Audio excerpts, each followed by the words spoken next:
Canva Auto Caption Generator.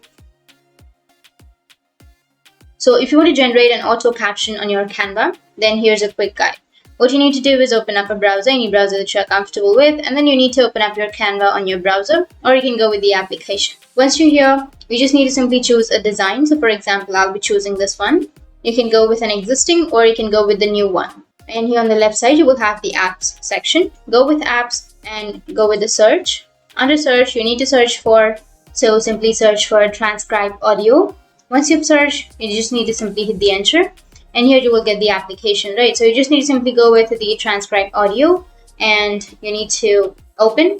And once you click on open, now you can simply go with choose file, and then you can choose a file from your laptop or your computer.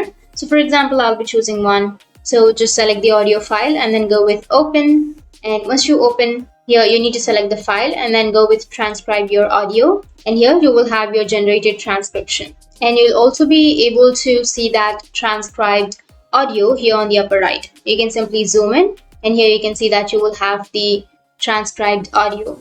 And so this is a text, so you can simply go with the effects which is on the upper right, and then you can add some effects to it, and you can choose the intensity and the color, font color, and this way you'll be able to generate your caption. So that's it, and if you have any questions, feel free to comment below. Thanks for watching.